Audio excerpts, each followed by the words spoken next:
Binabati natin na sa ating himpilan ang Public Information Officer po ng PDEA Region 1. Ma'am Maripe, isang mapagpala. Magandang araw po sa inyo. Live po kayo napapanood at napapakinggan sa ating programang Bombohan na Idugtod. Siyempre nakakasama niyo si Bombo Justin Fantanilla Rosette. Ang inyo pong pagbati sa ating mga listeners and viewers. Okay, magandang hapon po sa lahat ng inyong mga tagapakinig at mga nanonood sa inyong live streaming at sa lahat na nandito ngayon sa Bombo Radio.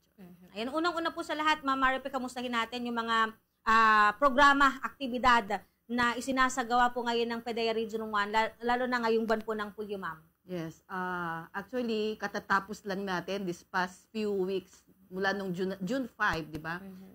Naging visit tayo, nakafocus tayo doon sa mga floating shabu na na-recover natin sa karagatan ng Region 1. And with that, we were able to destroy. Actually, na-destroy na natin last week yung 9.4 billion na nakuha dito sa karagatan ng Region 1. And besides that, na-accomplish din natin just the other week, Friday the other week, na may ano rin tayo, bukod sa recovery ng 10.2 billion worth ng shabu, may nahuli din tayo na Chinese-Malaysian national doon sa barko sa karagatan na may kasamang Filipino po natin na nakasamahan niya.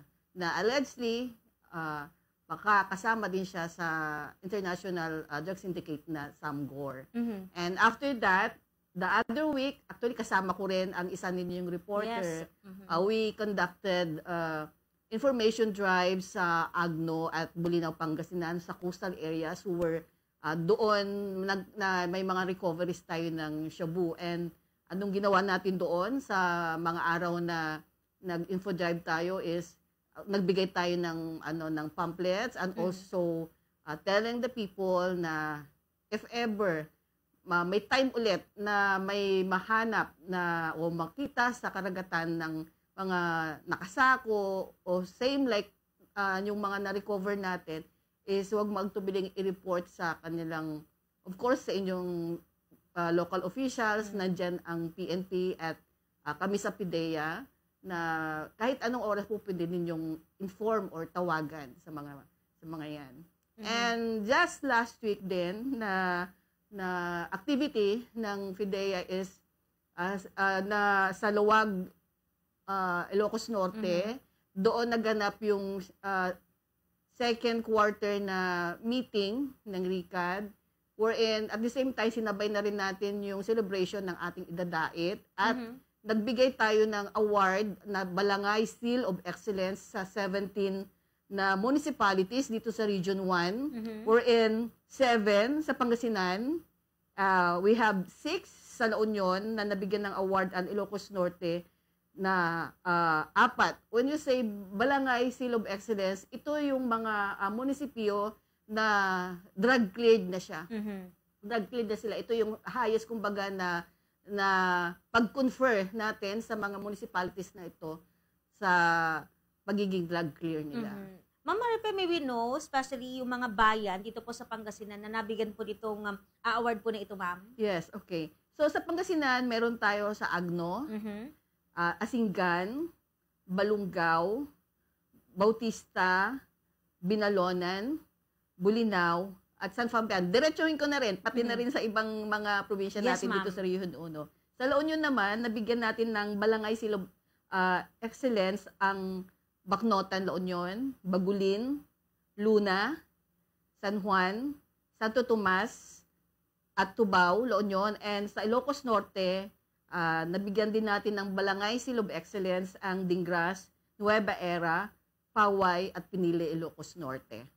Ayan. Ma'am, ano ba yung mga pinagdadaanan ng isang bayan, LGU, para maideklara na clear o malinis po sa illegal po na droga? Kasi, di ba, meron yung sasabihin na malinis na sa illegal na droga, pero parang dyan sa may bayan po ng Lingayen for the past few years, sabi cleared na sa illegal na droga. Pero ang nakakalungkot, sabi nga po ng mga kinaukulang ahensya, yung mga nahuhuli sa drugs o mga nagbibenta ng droga, galing po sa ibang mga lugar. So, maituturing ba na malinis ba sa illegal na droga yung isang lugar na napapasukan from other places po, Ma'am Maripe? Actually, when time na let's say nag-drug clear na yung isang barangay or isang munisipyo, and then comes na meron tayong mahuli ulit na mga personalities, dapat within the span of 1 year, mabigyan ngayon ng intervention.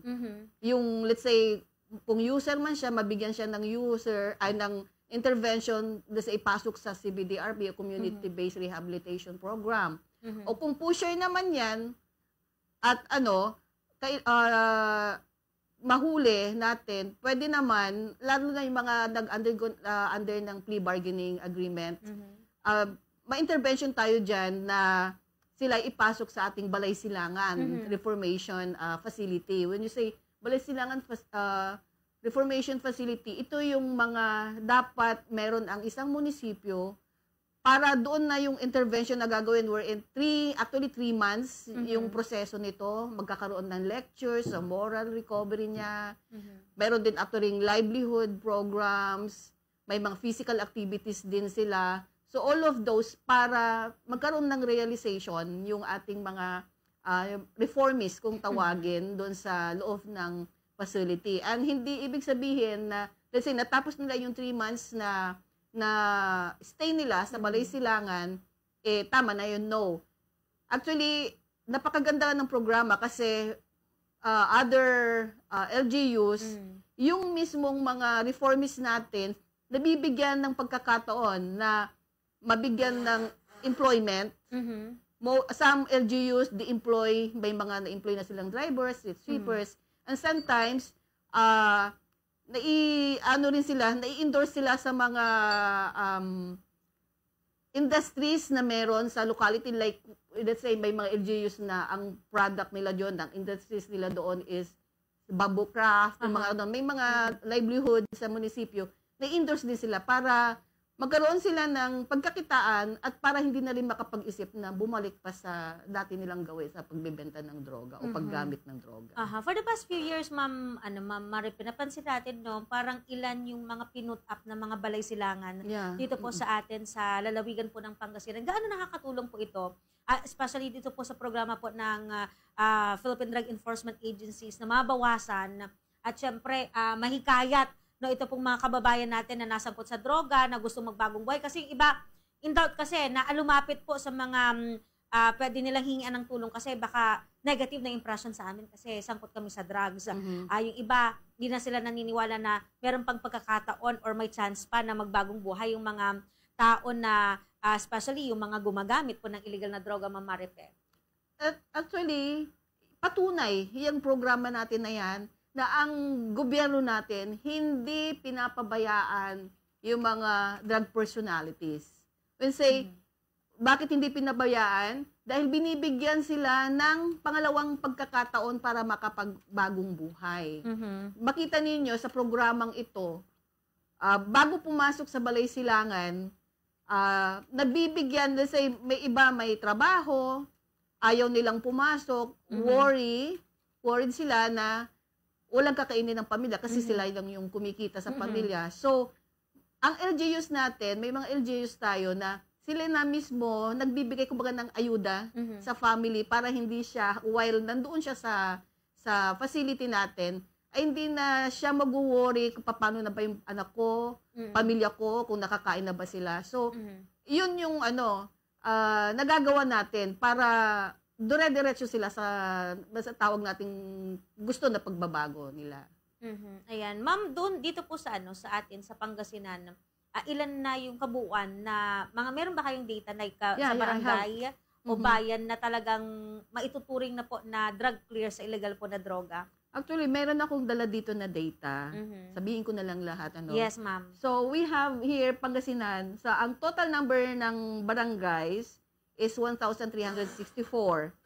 Well, ang ating drug cleared na barangays is 1,197. When you say drug cleared, ito yung dating mga barangay na may mga presence ng users, ng pushers, ng drug den, na na-clear natin. Nag-under ko ng process sa ating barangay drug clearing program. at naging drug cleared sila. Meron naman sa Pangasinan, 92 na drug-free na barangay. So when you say drug-free, right from the start, walang presence ng any drug personalities doon. So, ang total na actually na drug clear natin sa Pangasinan is 87.76%. And ang total percentage na drug clear natin sa buong Pangasinan is 94.50. So, may natitira na lang tayo na 75 na barangays or 5.50% na kailangang maklear pa dito sa Pangasinan. While sa La Union naman, meron tayong 576 barangays, 481 na ang ating na drug clear or 83.51%, while may 75 na drug-free barangays. So, ang total ng remaining affected barangay natin sa La Union is 20 or 3.17% na lang. Sa Ilocos Sur naman, mayroon tayong 768 barangays. So, 556 na ang ating na-clear or 73.4%. At meron silang 137 na barangays na drug-free or 17.84. So, total, may 75 pa na remaining affected barangays na or 9.72% na dapat may clear natin sa Ilocos Sur. And last is Ilocos Norte, wherein we have 559 number of barangays. 476 na ang ating na-clear or 83.15, while 34 ang drug-free or 16.08% ang drug-free. So we have a total of 49 remaining affected barangays na lang or 8.73%. So sa kabuuan, out of 3,267 barangays sa buong Region 1, may na-clear na tayo na 2,710 or 82.95%, while 338 ang drug-free or 10.35%. So, sa total ng drug-cleared natin is 93.30%. So, we only have now 219 remaining affected barangay or 6.70% na dapat natin ma-clear. Ma'am Marpy, ano ba yung mga hamon? Special doon sa mga 200 plus na mga barangay sa buong rehiyon, yung dahilan kung bakit hindi pa po sila na dideklara bilang drug cleared na mga lugar ho. Okay. So one is, kasi yung ginagawa nating proseso hindi lang isang buwan, hindi overnight. So nagkakandak tayo ng malalimang verification para ma-check talaga na walang presence ng anumang drug personality sa area. And besides that, sa isang municipality naman, balay silangan. Yung facility, walang presence of balay silangan para masabi natin, ma-clear din siyang ang isang kasi pwede naman na kahit walang balay silangan facility ang isang munisipyo, pwede naman siyang makipag MOA or Memorandum of Agreement sa katabing municipalities na meron ng existing balay silangan. But on the condition, usually, ang condition naman ng isang LGU na may balay silangan na may nakikipag-MOA, on the condition that that LGU would also provide kung ano yung mga pangangailangan ng mga ipapasok niya ng mga reformists doon sa facility. Yes, ma'am. Sa ngayon ba, kabuuan, ilan na po ba yung mga balay silangan dito po sa ating rehiyon, if you have data there, or kahit dito po sa atin sa lalawigan po ng Pangasinan? I guess we have more or less 47 na nabalay silangan sa buong Region 1. And dito po sa Pangasinan, saan po yung mga bayan na meron na ho? We have Dagupan, we have San Carlos. We have, sa aking yes, recall, I don't have the data with me. San Fabian, ma'am? Yeah, San Fabian. Asingan.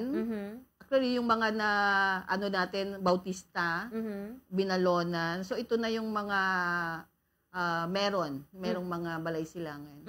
Ayun, ma'am, yung napagpuput up ng balay silangan ba, proyekto po ba ng PDEA? PDEA ang magpapatayo o yung mga LGUs po? LGUs po. Balik kami yung supervisory na ahensya doon sa facility na yan at LGUs with also the help of TESDA, Mhm. na sila yung tumutulong when it comes sa livelihood programs na pwede nating i-provide sa mga reformists natin. We also have, of course, the help of the PNP, na sila yung nagsisilbi kung minsan nagpapa-duty ng ilang shift din doon sa Balay Silangan, na sila yung nagbabantay doon sa ating mga reformists. DepEd, so another, DOH, of course, DSWD, sila yung on-hand doon sa facility and other government agencies concerned. Yan, Ma'am Maripe, na mabalik tayo doon sa malakihan na naging accomplishment ng PDEA at mga ilang law enforcement agencies, yung pagkakatagpo ng mga bulto-bultong mga ipinagbabawal na droga. Paano po yung hamon sa inyo ngayon, especially sa monitoring? Kasi, di ba, lalo na kapag sa mga coastal areas, yung kailangang i-monitor. And syempre sa katubigan yung pagbabantay. So, kamusta naman po kung ikukumpara nyo sa pag-monitor sa land? Kamusta naman po sa mga coastal areas? Of course, mas lalo pa natin, of course, pinaigting yung ating pag-monitor sa ating karagatan, also with the help of Coast Guard, ng Navy, ng PNP Maritime. That's why we were able to catch or arrest personality or sa malamang membro ng Samgor drug syndicate.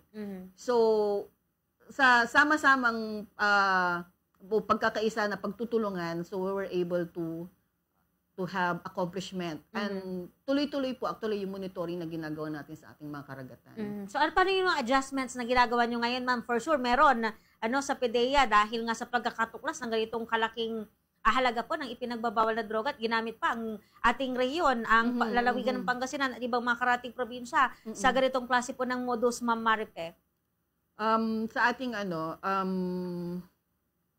yung monitoring natin, and it's the same time, prior itong mga ganap, di ba last year nagkaroon ulit tayo ng recoveries na nakafocus naman siya sa Ilocos Sur, doon yung marami tayong mga na-recover.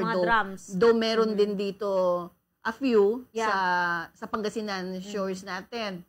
So, yung ginagawa natin, prior this recoveries we had since last year, actually with the leadership ng aming regional director na si Director Tri Joel B. Plaza, prior that, bumubuo na ang ahensya namin ng Seaport Interdiction Task Force. Okay. So, it so happen na nangyari yan. So, napaka-easy na ngayon ng coordination. Wala nang anong hirap sa coordination na ginagawa natin kasi may naumpisahan na tayong task force sa ating, with regards sa ating mga seaports or sa ating karagatan. Okay. Ma'am, siguro baka meron po kayong mga nais pong mabanggit pa o nais pong mga reminders sa ating mga listeners and viewers kaugnay siyempre sa pagpapanatili po natin na pag-monitor dito po sa illegal na droga dahil tayo naniniwala yung mga crimes na naitatala dito po sa ating bansang Pilipinas, marami po sa mga ito ay dahil ugat, drugs, para maiwasan na po yung ganitong klase po ng mga insidente o pangyayari. Go ahead po, Ma'am Maripe. Just what happened a few weeks ago na imagine that 8.6 billion na nakuha sa atin dito sa Region 1. Imagine kung gaano karaming membro ng komunidad ang maapektuhan nito. So, kumbaga, hindi na natin naiparating sa land para ma-distribute ng mga pushers o ng mga sindikato. At imagine, ang laking kabawasan kumbaga sa magiging problema na pwedeng idulot ng droga. Yes. So alam naman natin for a fact that most crimes nagawa yung mga yan because of illegal drugs. Imagine pag nanakaw, wala na silang magamit, magnanakaw nila sa membro ng kahit sa kabahayan nila, membro ng kapamilya, di ba? Nakakapatay, nakakapang-rape. So ang laki ng nagawa ng epekto ng recoveries natin in the past few weeks. So, ito lang ang pwede kong sabihin sa inyong mga tagapakinig at mga viewers sa inyong live streaming na huwag po kayong mag-atubili na makipagtulungan o mag-tip off sa ating ahensya o sa kapulisan o sa inyong LGUs dahil malaki ang magagawa at maisasalba ninyo sa inyong lugar. Naniniwala po ang aming ahensya na at even other law enforcement agencies, nakaka-accomplish kami, it's because of the help of the members of the community. Sa inyong mga tinitip off sa amin. Kaya nakakagawa tayo at namumonitor natin yung personalidad hanggang sa i-operate na natin. So malaki yung nagagawa po ninyo. Kaya wag po kayong mag-atubili na mag-report sa inyo kung mayroon kayong nalalaman na nangyayari o personalidad sa inyong mga lugar. At aasahan po ninyo na confidential lahat ng information na inyong ibibigay sa amin. Makakaasa po kayo. Ayan, katulad ng nabanggit din natin, no, maraming buhay yung nailigtas, mga kabataan, maraming pamilya yung na-prevent natin na masira dahil sa pagkakatagpo ng ganitong kadaming bilang po ng mga ipinagbabawal po na droga. Maraming mga hanap buhay ang nasave pa. O, di ba? Kasi syempre, yung mga ilang mga sangkot sa drugs, nalulooban, no, ninanakawan, yung mga establishmento. Again, that's because sa pagkakakumpiska ng mga bulto po, no, na mga ipinagbabawal ng droga. Kasi pag nadala po yan, or nakuha noong mga tao na nasa likod, no, ng ipinagbabawal na droga, na nitong bagay po na ito, mas marami pang kakaharapin na problema. Hindi lamang po sa ating rehiyon, kundi maging sa iba't ibang panig po ng ating bansa. Maraming salamat kay Ma'am Maripe de Guzman, ang ating Public Information Officer ng Philippine Drug Enforcement Agency o PDEA Region 1.